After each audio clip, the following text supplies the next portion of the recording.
Shocking new video coming to us from China. Beijing releasing video of what would happen if there's a war on the Taiwan Strait. Now, in the video, it appears that Chinese Air Force is attacking Andersen Air Force Base in Guam. This video comes amid rising tensions between China and the United States. China, in the meantime, have been conducting military drills near Taiwan in opposition to Taipei's deepening ties with the United States. Joining me now, Fox News national security analyst Walid Phares. He's also the author of the brand new book, The Choice, Trump versus Obama, Biden, and U.S. Foreign Policy. Walid, President Xi spoke at the UN General Assembly today, and he claims that he has no intentions of fighting a Cold War or a hot war with any country, and yet we get these very provocative videos of that. You know, of course, by the way, I was stationed at Andersen Air Force Base for over 2.5 years, so it's near and dear to my heart. My daughter was born there, as a matter of fact. Goodness, I mean, this is so close to you, to your life. Well, the Chinese leadership is talking to us, basically, and this whole chain has begun when this administration decided to say no to Chinese military expansion before the Taiwan issue.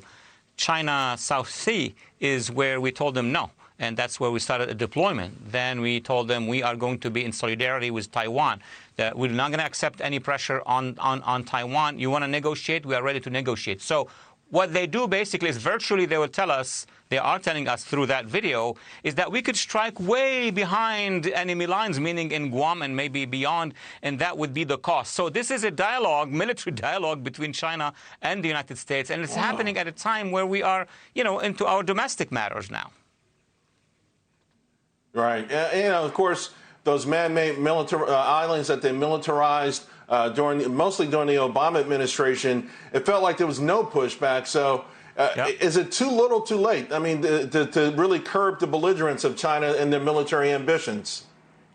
I don't think so, because in strategic continental matters, one small move could appear as very, very important. It depends on the intention. So the Chinese leadership is smart.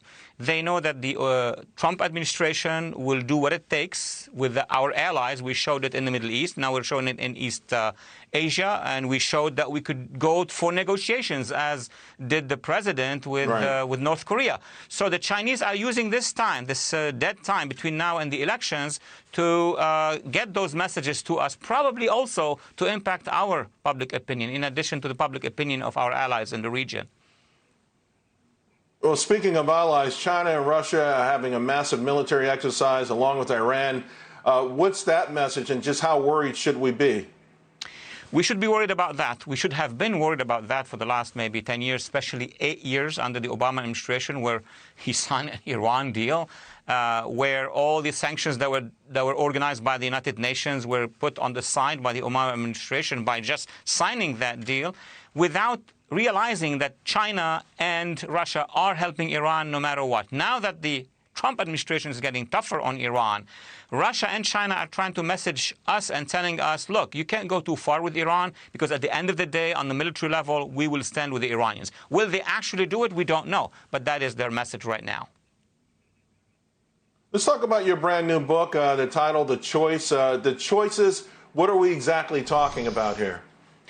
Charles, basically, I am informing the American public, my readers, your viewers, that we had 8 years of Obama policy, foreign policy, including in the Middle East, and we had 4 years of the Donald Trump policy, including in the region. So we are coming to a choice, not just these elections, but the various elections to come ahead of us. So how do we understand what was really at the service of national security of the United States and what isn't?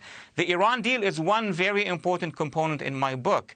And the Iran deal, I made the case, it's not just about Iran and about that deal. There is much bigger financial deal. Iran controls Iraq and Syria and Lebanon and all that oil in between. So what was then was an agreement between the Obama administration and Iran that they would rule the Middle East, that part of the Middle East as well. And many people, many companies are going to be profiting, which in the conclusion of my book, I argue, explains why the Obama administration first, then the Obama bureaucracies later resisted that much, that one change that the Trump administration did by removing themselves from the deal. Walid, congratulations. You are one of my favorites when it comes to any of these geopolitical issues. Congratulations on the book, my friend. Thank you, Charles.